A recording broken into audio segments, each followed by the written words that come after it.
Morning everyone. જય શ્રી કૃષ્ણ. શ્રી સાંદીપની વિદ્યા સંકુલની આ web સિરીઝમાં હું તમારું હાર્દિક સ્વાગત કરું છું. અમારા આ વિડીયોઝને વધારે આગળ જોવા માટે તમે શ્રી સાંદીપની સ્કૂલની યુટ્યુબ ચેનલને સબસ્ક્રાઈબ કરી બાજુમાં આપેલા બેલ આઇકનને પ્રેસ કરજો. કેમ છો વિદ્યાર્થી મિત્રો? મજામાં? આજે આપણે ધોરણ 7માં સામાજિક વિજ્ઞાનના વિષયમાં 5મો પાઠ ભણવા જઈ રહ્યા છીએ, જેનું નામ છે વનવાસી, વિચરતી જાતિ અને સ્થાનિક સમુદાય. આ પાઠ તમારી માટે થોડોક નવો છે, મજા આવશે આ પાઠમાં. તો જોઈએ આ પાઠ વિશે.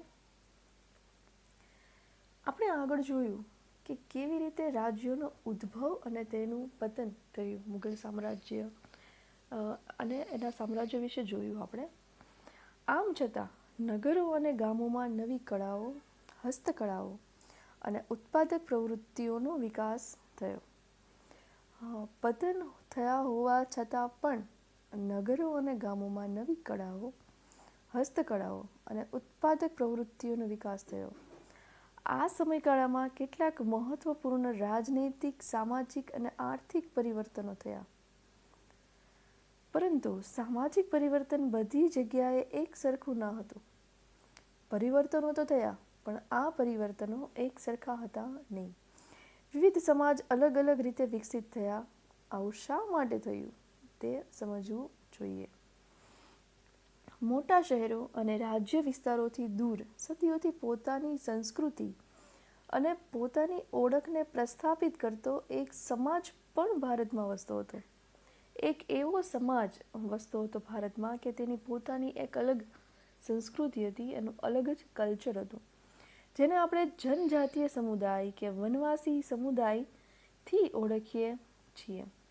આ સમાજ એ સમયની સમાજ વ્યવસ્થાથી દૂર હતો. આમ કહીએ તો આ સમાજ થોડો દૂર હતો, એટલા માટે જ આટલા બધી સગવડતાઓથી થોડોક એમાં ફેરફાર રહ્યો. પ્રત્યેક જનજાતિના સભ્યો કબીલાઈ પ્રથાથી એકબીજા સાથે જોડાયેલા હતા.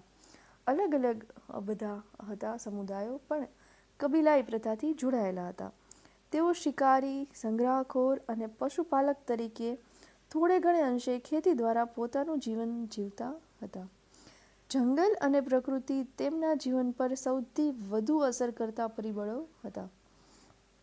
તેમના ઘરો પ્રાકૃતિક સંસાધનોથી બનેલા હતા. જેવી રીતે અત્યારે આપણા ઘરમાં રાજ રચીલા હોય છે, એવું ઘર ત્યારે એનું ના હતું. સિમેન્ટ, ઈંટ અને પથ્થરથી બનેલું, લગભગ પ્રાકૃતિક સંસાધનો વડે જ જે બની જાય એવા ઘરોમાં તેઓ રહેતા હતા. આમાંની કેટલીક જાતિઓ એક જગ્યાએથી બીજી જગ્યાએ ભટકતી રહેતી, જેને આપણે વિચરતી કે વિમુક્તિ જાતિ તરીકે ઓળખીએ છીએ. વિચરતી જાતિ એટલે કે કેટલી જગ્યાએ ફરતી જાતિ, જે ફરતી રહે છે, એને આપણે કહીએ છીએ વિચરતી. જનજાતિના લોકો જમીન અને જમીન પેદાશો પર સંયુક્ત રીતે નિયંત્રણ રાખતા અને પોતાના બનાવેલા નિયમોને આધારે પરિવારોમાં તેમની વહેંચણી કરતા. તેઓની જીવન સામૂહિક સ્વરૂપનું હોવાથી તેમની અર્થવ્યવસ્થામાં પણ સામૂહિકતાનો સિદ્ધાંત જોવા મળે છે. જુદા જુદા સમુદાયોમાં સામાજિક સમાનતા જોવા મળતી, મહદઅંશે મેક્સિમમ તેનામાં અમુક સમુદાયોમાં સમાનતા જોવા મળતી. ઉપખંડના વિવિધ ભાગોમાં ઘણી મોટી જનજાતિઓનો વિકાસ થયો. સામાન્ય રીતે તેઓ જંગલો, પહાડો, રણ અને દુર્ગમ જગ્યાઓ પર નિવાસ કરતા હતા. કેટલીક વાર તેમના કરતાં વધારે શક્તિશાળી સમાજ સાથે તેમનો સંઘર્ષ પણ થતો. આમ છતાં જનજાતિઓ પોતાની સ્વતંત્રતા ટકાવી અને સંસ્કૃતિને બચાવી રાખી. જાતિ આધારિત સમાજ અને જનજાતીય સમાજ વિવિધ જરૂરિયાતો માટે એકબીજા પર નિર્ભર હતો. સંઘર્ષ અને નિર્ભરતાના સંબંધને કારણે બંને સમાજમાં ધીરે ધીરે પરિવર્તન આવ્યું. વનવાસી અને વિચરતી જાતિના લોકો જોઈએ આપણે. સમકાલીન ઇતિહાસકારો અને મુસાફરોએ વનવાસી અને વિચરતી જાતિઓ વિશે બહુ ઓછી જાણકારી આપી છે. તેમ છતાં કેટલાક અપવાદોને બાદ કરતા જનજાતિના લોકો પાસે લેખિત દસ્તાવેજો મળતા નથી. પરંતુ વનવાસી કે જનજાતિ પ્રજા પોતાના સમૃદ્ધ રીતિરિવાજોનું અને મૌખિક પરંપરાઓનું રક્ષણ કરતી. હવે એની પાસે લખી શકાય એવું કંઈ સાધન નહોતું કે લેખિત દસ્તાવેજો મળતા નથી કે જેને આધારે આપણે તેના સમુદાયને વધારે જાણી શકીએ. પરંતુ તેમની પાસે સમૃદ્ધ રીતિરિવાજો, એટલે કે તેમના રીતિરિવાજો એટલા બધા હતા, એટલા બધા સમૃદ્ધ હતા એ લોકો રીતિરિવાજોની દ્રષ્ટિએ, કે આજે પણ એના રીતિરિવાજોને કારણે તેઓને આપણે ઓળખી શકીએ છીએ. એ સિવાય મૌખિક પરંપરાઓ, એટલે કોઈ એવા ગીત છે, નૃત્ય છે, જેના આધારે આપણે તેને ઓળખી શકીએ છીએ. આ પરંપરાઓ નવી પેઢીને વારસામાં મળતી હતી. વર્તમાન ઇતિહાસકારો જનજાતિઓનો ઇતિહાસ લખવા માટે આવી મૌખિક પરંપરાઓનો પણ ઉપયોગ કરે છે. ભારતના મોટાભાગના વિસ્તારોમાં જનજાતિની વસ્તી જોવા મળે છે. જનજાતિનો વિસ્તાર અને પ્રભાવ સમયની સાથે બદલાતો રહેતો. કેટલીક જનજાતિ ખૂબ શક્તિશાળી હોય, મોટા પ્રદેશો પર નિયંત્રણ ધરાવતી. ઘણી જનજાતિના જે લોકો વસતા, તેનો સમુદાય મોટી સંખ્યામાં હતો, મોટા પ્રમાણમાં તેની વસ્તી હતી, તો તેઓ લોકો મોટા પ્રદેશો પર નિયંત્રણ ધરાવતા. જેમ કે 13મી-14મી સદી દરમિયાન પંજાબમાં ખોખર જનજાતિ અને ખખ્ખર જનજાતિ મુખ્ય હતી. યાદ રાખજો, ખોખર અને ખખ્ખર. આ જનજાતિમાં આવનાર કમાલમાં ખખ્ખરને અકબરે મનસબદાર બનાવ્યા હતા. મોગલો પહેલાં મુલતાન અને સિંધમાં પણ લંધા અને અધૂન જનજાતિઓનું આધિપત્ય હતું. હવે એ આધિપત્ય કેટલી હદે હશે, કેટલું મોટું હશે, એના નિયંત્રણો કેવા હશે કે મોગલોએ તેને મનસબદાર બનાવ્યા હશે. ભારતના ઉત્તર પશ્ચિમ ભાગમાં બલોચ જનજાતિ સૌથી શક્તિશાળી હતી. તે વિવિધ નેતા, એટલે કે આગેવાન ધરાવતા નાના નાના કુળોમાં વિભાજિત હતી. પશ્ચિમ હિમાલયમાં વસતી ગડ્ડી ગડરીઓ નામની જનજાતિ મુખ્ય હતી. જ્યારે ભારતમાં ઉત્તર પૂર્વ ભાગમાં નાગા, કુકી, મિઝો, અહમ અને અન્ય જનજાતિઓનું પ્રભુત્વ પણ જોવા મળતું. હાલના બિહાર અને ઝારખંડના કેટલાક વિસ્તારોમાં 12મી સદી સુધી ચેર સરદારોનું આધિપત્ય હતું. ઈસવીસન 1591માં અકબરના સેનાપતિ રાજા માનસિંહે ચેર જાતિ પર હુમલો કરી તેમને પરાજિત કર્યા, પરંતુ તેમને સંપૂર્ણપણે આધીન બનાવી શક્યા નહીં. વિચારી શકાય આ વાત ઉપરથી કે ખરેખર તેમની શક્તિ કેટલી મોટી હોઈ શકે, કેટલી વધારે હોઈ શકે.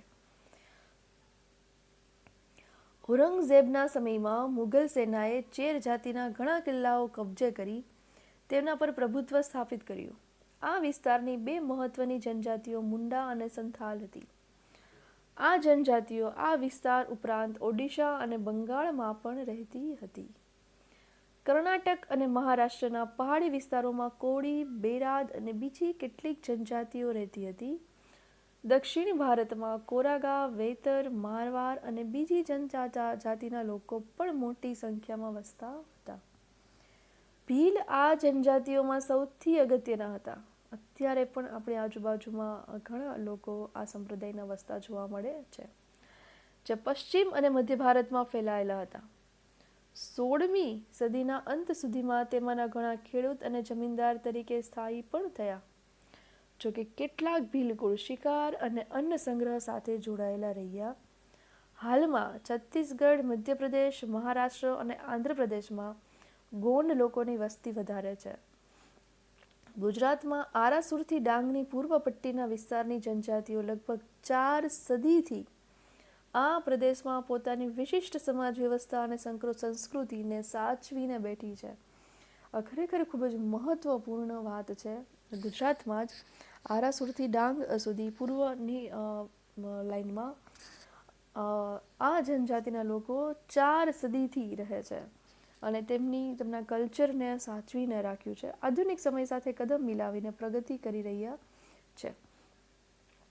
વિચરતી અને વિમુક્ત જાતિ. વિચરતી અને વિમુક્ત જાતિના લોકો પોતાના પશુ સાથે દૂર દૂર સુધી ફરતા રહેતા. તેમનું જીવન મોટે ભાગે પશુપાલન આધારિત હતું. તેઓ સ્થાયી ખેડૂતો પાસેથી અનાજ, કપડાં, વાસણ અને અન્ય વસ્તુઓ માટે ઊન, ઘી વગેરે વસ્તુઓનો વિનિમય પણ કરતા હતા. તેમની પાસે પૈસા ઓછું ત્યારે વિનિમય હતો પૈસાનો સાધન તરીકે. એટલા માટે તેઓ અનાજ, કપડાં, વાસણ અને ઊન, ઘી વગેરે વસ્તુઓથી વિનિમય કરતા, લેવડ દેવડ કરતા. કેટલીક વિચરતી જાતિઓ જાનવરો પણ સામાન લાદી એક જગ્યાએથી બીજી જગ્યાએ લઈ જઈ વસ્તુઓનું ખરીદ વેચાણ કરતી હતી. વિચરતી જાતિઓ જાનવર પર, એટલે કે ગધેડા છે, ઊંટ છે, બળદ છે, આની ઉપર તેનો માલ સામાન લાદી એક જગ્યાએથી બીજી જગ્યાએ સ્થળાંતર કરતા અને વસ્તુઓનું ખરીદ વેચાણ કરતા. વણઝારા નામની એક જાતિ છે, જોઈએ. ભારત અને ગુજરાતના સંદર્ભમાં આ બધી વિચરતી વિમુક્ત જાતિઓમાં વણઝારા સૌથી અગત્યના હતા. તેમનો સમૂહ ટાંડા કહેવાતો. આ ટાંડા એના સમૂહનું નામ છે. અલાઉદ્દીન ખલજી દિલ્હીના બજારો સુધી અનાજ અને ચીજવસ્તુઓ લાવવા લઈ જવા માટે તેમનો ઉપયોગ કરતા. બાદશાહ જહાંગીરે પણ વણઝારા દ્વારા બળદો પર અનાજ લાદીને શહેરોમાં વેચવાના તેમના કાર્યોનો ઉલ્લેખ કર્યો છે. ખાસ બાબત તો એ છે કે યુદ્ધ દરમિયાન વણઝારાઓ બળદની પોઠ દ્વારા મુઘલ સેના માટે અનાજ અને ચીજવસ્તુઓ લાવતા હતા. વાહ, ખૂબ જ મહત્વની વાત છે. એક રીતે જોઈએ તો વણઝારા ભારત અને વિશ્વ વચ્ચેની કડી હતા. મધ્ય એશિયાથી અનેક જગ્યાએ તેઓ લોકો વિચરતા જોવા મળે છે. અહીંયા તમને આ ચિત્રમાં વણઝારાની પોઠ જોવા મળે છે. અહીંયા આપણે જોઈ શકીએ છીએ કે બળદ ઉપર આવી રીતે બળદ ગાડું બનાવી અને કેટલી મોટી સંખ્યામાં તેમની પોઠ જોવા મળે છે. અહીંયા આપણે જોઈ શકીએ કે આ બધા જ લોકો માલ સામાન આની ઉપર લાદી અને એક જગ્યાએથી બીજી જગ્યાએ સ્થળાંતર કરી રહ્યા છે. હવે જોઈએ નેક્સ્ટ, જનજાતિ અને વિચરતી જાતિની સંસ્કૃતિ. કેટલીક વિચરતી વિમુક્ત જાતિઓ ઘેટા, બકરા, ઘોડા, ગાય, ભેંસ અને બળદના વેપાર સાથે પણ સંકળાયેલી હતી. વિવિધ જાતિના નાના મોટા ફેરિયાઓ એક ગામથી બીજે ગામ જઈને જાતે બનાવેલા દોરડા, ઘાસની ચટાઈ અને મોટા થેલા વેચતા. કેટલીક વિચરતી વિમુક્ત જાતિઓમાં કાંગસિયા, મોડવાનો સમાવેશ થતો હતો, જે બંગડી અને સૌંદર્ય પ્રસાધનોના વેપાર સાથે જોડાયેલા હતા. કેટલાક વિચરતી જાતિઓમાં નટ બજાણિયાનો પણ સમાવેશ થાય છે. તેઓ વિભિન્ન અંગ કસરતો દ્વારા લોકોનું મનોરંજન કરતા. ગુજરાતમાં વણઝારા, માલધારી, નટ બજાણિયા, કાંગસિયા જેવી વિચરતી વિમુક્ત જાતિઓ જોવા મળે છે. જનજાતિઓમાં આવેલા સાંસ્કૃતિક પરિવર્તન. અર્થવ્યવસ્થા અને સમાજની જરૂરિયાતો વધતા નવા કલા કૌશલ્યો ધરાવતા લોકોની આવશ્યકતા ઊભી થઈ. સમાજ જુદી જુદી જાતિઓમાં વિભાજિત થયો. ઘણી બધી અલગ અલગ જાતિઓમાં તેમનું વિભાજન થયું. બીજી બાજુ ઘણી જનજાતિઓ અને સામાજિક જૂથોને જ્ઞાતિ આધારિત સમાજમાં સમાવી તેમને જાતિનો દરજ્જો આપવામાં આવ્યો. આવી જાતિઓમાં વિશિષ્ટ કૌશલ્ય ધરાવતા સમુદાય મુખ્ય છે. હવે વર્ણને બદલે જાતિ સમાજના સંગઠનનો આધાર બની. હવે વર્ણને બદલે જાતિ તેના સંગઠનનો આધાર હતી, એની ઉપર ડિપેન્ડેડ હતી. વર્ણના બદલે વનવાસી અને વિચરતી જાતિની ઉપલબ્ધિઓ એમાં છે મુખ્ય ગોંડ અને અહોમ. હવે ગોંડ વિશે જોઈએ આપણે પહેલાં તો ભારતના ગોંડવાના નામના વિશાળ વનપ્રદેશમાં રહેનારી પ્રજા ગોંડ તરીકે ઓળખાય છે. યાદ રાખજો આ સેન્ટેન્સ, જે ભારતની જૂની જનજાતિઓ પૈકીની એક છે. તેઓ સ્થાનાંતરિત ખેતી કરતા અને નાના નાના કુળોમાં વહેંચાયેલી વિશાળ ગોંડ જાતિમાં પ્રત્યેક કુળનો એક રાજા હતો. દરેક કુટુંબમાં એક રાજા. સારી વાત કહેવાય. તેઓ સ્થાનાંતરિત ખેતી કરતા, એટલે એક જગ્યાએથી ક્યારેક આ જગ્યાએ કરે, ક્યારેક બીજી જગ્યાએ કરે. કોઈ એક જ જગ્યાએ તેઓ સ્થિર રહેતા નહોતા. અકબરનામામાં નોંધાયેલું છે કે ગઠક ટંગાના ગોંડ રાજ્યમાં 70,000 જેટલા ગામડાઓનો સમાવેશ થતો હતો. માની શકાય કે ખરેખર આ ખૂબ જ મોટા પ્રમાણમાં એનું કુળ વહેંચાયેલું હતું. એ મોટા પ્રમાણમાં વિશાળ વનપ્રદેશમાં રહેનારી આ પ્રજા હશે કે જેટલે 70,000 જેટલા ગામડાઓનો સમાવેશ થયો હશે. હવે એટલું જાણીએ સ્થળાંતરિત ખેતી વિશે. આ સ્થળાંતરિત ખેતીમાં જંગલોમાં વૃક્ષો કાપીને તેને સળગાવીને જમીન સાફ કરી ત્યાં ખેતી કરાય છે. 2-3 વર્ષ ખેતી કર્યા બાદ જમીનની ફળદ્રુપતા ઘટતા આ વિસ્તાર છોડી દઈને બીજી જગ્યાએ ફરીને પાછી આ જ રીતે ખેતી કરવામાં આવતી. ખેતીના આ પ્રકારને સ્થળાંતરિત ખેતી અથવા ઝૂમ ખેતી તરીકે ઓળખવામાં આવે છે. પહેલાં જ્યાં તેને વિસ્તાર સારો લાગે ત્યાં જાય, ત્યાં વૃક્ષોને સળગાવીને ત્યાં ખેતી કરે, 2-3 વર્ષ ત્યાં રહે. જ્યારે એવું લાગે કે હવે ફળદ્રુપતા ઓછી થઈ ગઈ છે, ઓછું ઉત્પાદન આવે છે, તો ફરી તેઓ બીજી જગ્યાએ જાય અને ત્યાં આ જ રીતે ફરીને ખેતી કરે. તેમની રાજ્ય વ્યવસ્થા કેન્દ્રીકૃત હતી. રાજ્ય ગઢમાં વહેંચાયેલા હતા. દરેક ગઢ પર એક ખાસ ગોંડ કુળનું આધિપત્ય હતું. દરેક ગઢ 84 ગામોના એક એકમમાં વહેંચાયેલો હતો, જેને 84 તરીકે ઓળખતા. દરેક 84 12 ગામના એક પેટા એકમ 12 હોતોમાં વહેંચવામાં આવતી. ખૂબ જ સરસ વ્યવસ્થા જોવા મળે છે આ સંપ્રદાયમાં. મોટા રાજ્યોના ઉદય સાથે ગોંડ સમાજમાં પણ પરિવર્તન આવ્યું. મૂળભૂત રાજપૂત તરીકેની માન્યતા મેળવવા ગઠક ટંગાના ગોંડ રાજા અમનદારો સંગ્રામ શાહની પાછળ પદવી ધારણ કરી. તેના પુત્ર દલપતે મહોબાના ચંદેલ રાજપૂત રાજાની પુત્રી રાજકુમારી દુર્ગાવતી સાથે લગ્ન કર્યા. યુવાન વયે જ દલપતનું મૃત્યુ થતાં દુર્ગાવતીએ 5 વર્ષના પુત્ર વીરનારાયણના નામથી શાસન સંભાળ્યું. 1565માં આસિફ ખાનના નેતૃત્વ હેઠળ મુઘલ સેનાએ દુર્ગાવતીને હરાવી. રાણી અને તેમનો પુત્ર યુદ્ધમાં લડતા મૃત્યુ પામ્યા. ગઠક ટંગા રાજ્યે હાથીઓના વેપાર દ્વારા પુષ્કળ ધન કમાયું હતું. ગઠક ટંગા પર વિજય મેળવી મુઘલોએ પુષ્કળ ધન અને હાથીઓને મેળવ્યા. તેમણે રાજ્યનો મોટો ભાગ પોતાના નિયંત્રણમાં રાખ્યો, જ્યારે બાકીનો ભાગ વીર નારાયણના કાકા ચંદરશાહને આપ્યો. ગઠક ટંગાના પતન બાદ નિર્બળ બનેલ ગોંડ રાજ્ય શક્તિશાળી બુંદેલો અને મરાઠાઓના આક્રમણ સામે ટકી શક્યું નહીં, જેની હાર થઈ અને બની શકે કે તેમનું પતન થયું હોય. હવે જોઈએ અહોમ. આપણે ગોંડ જાતિનું જોયું અત્યાર સુધી. હવે જોઈએ અહોમ. તો અહોમ લોકો 13મી સદીમાં હાલના મ્યાનમારથી આવી અસમની બ્રહ્મપુત્ર નદીના ખીણ વિસ્તારમાં વસ્યા. ક્યાંથી? મ્યાનમારથી અસમના બ્રહ્મપુત્ર નદીના ખીણ વિસ્તારમાં. તેમણે ભૂયા એટલે કે ભૂસ્વામી જમીનદારની જૂની રાજકીય વ્યવસ્થાને બદલી એક નવા રાજ્યની સ્થાપના કરી. 16મી સદીમાં ચૂંટીઓ ઈસવીસન 1523 અને કોચન હાજો ઈસવીસન 1581 રાજ્યને પોતાના રાજ્યમાં ભેળવી આસપાસની જનજાતિઓને જીતીને એક વિશાળ અહોમ રાજ્યની સ્થાપના કરી હતી. 17મી સદીમાં તો તેઓ દારૂગોળો અને તોપોનું નિર્માણ પણ કરી શકતા હતા. એટલા શક્તિશાળી તેઓ બની ગયા હતા. જોકે દક્ષિણ પશ્ચિમથી અહોમ લોકો પર ઘણા આક્રમણો થયા. ઈસવીસન 1662માં મીર જુમલાના નેતૃત્વ હેઠળની મુઘલ સેના સામે બહાદુરીથી લડવા છતાં પણ તેઓ હાર્યા. પરંતુ એ વિસ્તાર પર મુઘલોનું પ્રત્યક્ષ પ્રભુત્વ લાંબા સમય સુધી ટકી શક્યું નહીં. એટલા બધા શક્તિશાળી હતા. અહોમ રાજ્ય બળજબરીપૂર્વકના શ્રમ ફોર્સ્ડ લેબર પર આધારિત હતું. જે લોકો પાસે રાજ્ય માટે બળજબરીથી કામ કરાવાતું તે પાઇક કહેવાતા. દરેક ગામમાંથી નિશ્ચિત કરવામાં આવેલ સંખ્યામાં પાઇક મોકલવાના રહેતા. વસ્તી ગણતરીના આધારે વધારે વસ્તી ધરાવતા વિસ્તારોમાંથી ઓછી વસ્તીવાળા વિસ્તારોમાં લોકોને ખસેડવાથી અહોમ કુળ તૂટી ગયા. હવે અહીંયા બન્યું એવું કે વધારે વસ્તી ધરાવતા હતા એમાંથી એને જ્યાં ઓછી વસ્તી ધરાવતા હતા એવા લોકોને તેને ખસેડ્યા. એક જગ્યાએથી બીજી જગ્યાએ સ્થળાંતર કર્યું અને તેમાં અહોળ કુળ તૂટ્યું, મીન્સ કે તૂટતા ગયા. 17મી સદીના પ્રથમ દશકમાં વહીવટી વ્યવસ્થા કેન્દ્રીકૃત બની. વર્તમાન કાયદાઓ અને જોગવાઈઓ અનુસાર કોઈ વ્યક્તિ પાસે બળજબરીપૂર્વક કામ કરાવવું એક ગુનો ગણાય છે, જે આપણે સૌ જાણીએ છીએ.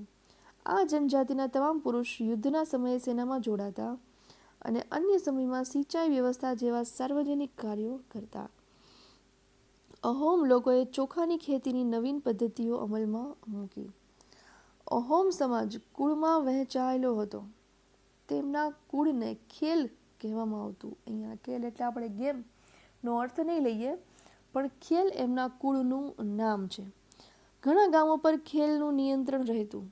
ખેડૂતને ગામના સમાજ દ્વારા આપવામાં આવેલી જમીન ગામ સમાજની સંમતિ વગર રાજા પણ પાછી લઈ શકતો ન હતો. ઓહો, ગામના સમાજ દ્વારા આપવામાં આવેલી જમીન કદાચ રાજાની સંમતિ હોય, રાજા કહે તો પણ તે ગામ સમાજની સંમતિ વગર રાજા તેની જમીન પાછી લઈ શકતો હતો નહીં.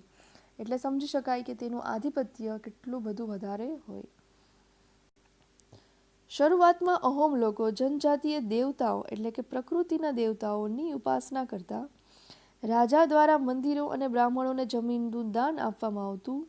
સીબસી ઈસવીસન 1714 થી 1744ના સમયમાં હિન્દુ ધર્મ ત્યાંનો મુખ્ય ધર્મ બની ગયો હતો.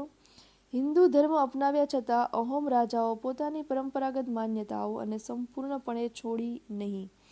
એની જે પરંપરાગત જે માન્યતાઓ હતી તેને સંપૂર્ણપણે છોડી નહીં, એને વળગી રહ્યા. અહોમ સમાજ એક અત્યંત સુસંસ્કૃત સમાજ હતો, વેલ કલ્ચર્ડ સમાજ હતો. કવિઓ અને વિદ્વાનોને જમીન દાનમાં આપવામાં આવતી. નાટ્ય પ્રવૃત્તિને પ્રોત્સાહન આપવામાં આવતું. સંસ્કૃતની અગત્યની સાહિત્યિક કૃતિઓને સ્થાનિક ભાષામાં અનુવાદ કરાવવામાં આવ્યો હતો. ગુરંજી નામનો ઐતિહાસિક કૃતિને પહેલાં અહોમ ભાષામાં અને પછી આસામી ભાષામાં લખવામાં આવી. ગુજરાતમાં ડાંગ અને અન્ય પૂર્વીય પટ્ટીમાં આવા જનજાતીય રાજ્ય જોવા મળતા હતા.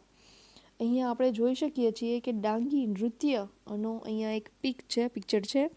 તો આપણે જોઈ શકીએ છીએ કે તે લોકો ત્યારના તે સમયમાં પણ નૃત્યને પ્રોત્સાહન આપતા. સંતરામપુર, દેવગઢ બારિયા તેમજ ડાંગની રાજ્ય વ્યવસ્થા અને સંસ્કૃતિ વિશિષ્ટ હતી. તેમના તમાશા, ભવાડા અને ઠાકરિયા જેવા નૃત્યો વિશ્વવિખ્યાત હતા. ડાંગમાં ડાંગ દરબાર પ્રતિ વર્ષ ભરાય છે, જેમાં રાજાઓને વર્ષાસન આપવામાં આવે છે. વર્ષાસન એક વર્ષ માટે આસન, એટલે એક વર્ષ માટે કદાચ શાસન કરતા હશે અથવા તો એક વર્ષનું આસન, એવું વર્ષાસન કહે છે. હવે આ જાણીએ ડાંગ દરબાર. હોળીના તહેવાર દરમિયાન ડાંગ દરબાર યોજાવાની શરૂઆત વર્ષો પહેલાં થઈ હતી. સરકારે ડાંગી રાજાઓ અને નાયકોને તેમના હકના બદલામાં વંશ પરંપરાગત ચાલિયાણું આપવાનું નક્કી કર્યું. અને જે પરંપરા આજે પણ ચાલુ છે. સમજી શકો તમે કે તેના હકના બદલામાં હવે જે નાયકો નૃત્ય કરતા કે જે કંઈ કામ કરતા તેના બદલામાં વંશ પરંપરાગત સાલિયાણું એટલે કે અમુક જે નાણું નક્કી કર્યું હોય તેને સાલિયાણું કહેવામાં આવે છે. એટલે નક્કી કરેલું એક એવું નાણું તે આપવાનું નક્કી થયું હતું. અને એ પરંપરા આજે પણ શરૂ છે ડાંગ દરબારમાં. બદલાતો સમય, નવી જનજાતિઓનું માળખું. 16મી અને 17મી સદી સુધીના જનજાતિ ઇતિહાસને આપણે સમજવાનો પ્રયત્ન કરીએ. કાળાંતરમાં અનેક જનજાતિઓમાં વ્યાપક પરિવર્તનો આવ્યા. વર્ણ આધારિત સમાજ અને આદિવાસી સમાજના લોકોના એકબીજા સાથેના સંપર્કને કારણે બંને સમાજમાં પરિવર્તન આવ્યું. વિવિધ જનજાતિઓએ જુદી જુદી આજીવિકા અપનાવી. સમય જતાં તેમાંની ઘણી જનજાતિઓ જાતિ આધારિત સમાજનો ભાગ બની. જોકે જનજાતિઓ હિન્દુ ધર્મ અને જાતિ વ્યવસ્થાથી મોટે ભાગે દૂર રહી. કેટલીક જનજાતિઓ સુસંગઠિત વહીવટી વ્યવસ્થા ધરાવતા મોટા શક્તિશાળી રાજ્યોની સ્થાપના કરી, જેથી તેમનાથી મોટા અને વધુ જટિલ સામ્રાજ્યો સાથે તેમનો સંઘર્ષ થયો. કલ્પના કરો કે દર 3 મહિને રહેઠાણ બદલતી વિચરતી જાતિ સમુદાયના તમે સભ્ય છો, તો આની તમારા જીવન પર શી અસર થશે? સ્ટુડન્ટ્સ, એક ખાસ વિચારવા જેવું છે કે દર 3 મહિને આપણી જગ્યા, આપણી રહેવાની જગ્યા, આપણો માલ સામાન આ બધું જે ફરે છે, તો તમારા જીવન ઉપર એની કેવી અસર થાય. આપણે થોડા દિવસ માટે પણ એક ઘરેથી બીજા ઘરે ગયા હોય તો આપણે જ્યાં રહીએ છીએ એ ઘરે જ્યારે આવીએ ત્યારે આપણને શાંતિ મળે છે. પરંતુ તમારે જીવનભર આવી રીતે ફરતું જ રહેવું પડતું હોય તો કેવી પરિસ્થિતિ ઊભી થાય, ખરેખર વિચારવું અશક્ય છે. તો સ્ટુડન્ટ્સ, અહીંયા આપણો પાઠ પૂરો થાય છે વિચરતી વનવાસી જાતિનો. અહીંયા તમને સ્વાધ્યાય આપેલું છે. સ્વાધ્યાયમાં જોડકા, ખાલી જગ્યા, ખરા ખોટા અને પ્રશ્નોના ઉત્તરો છે 5. આ બધું જ તમારે હોમવર્કમાં ફેર બુકમાં કમ્પ્લીટ કરવાનું છે. સ્ટુડન્ટ્સ, હવે નેક્સ્ટ ફરીને મળશું આપણે પાઠ 6માં. ત્યાં સુધી ગુડ બાય સ્ટુડન્ટ્સ. જય શ્રી કૃષ્ણ. Thank you.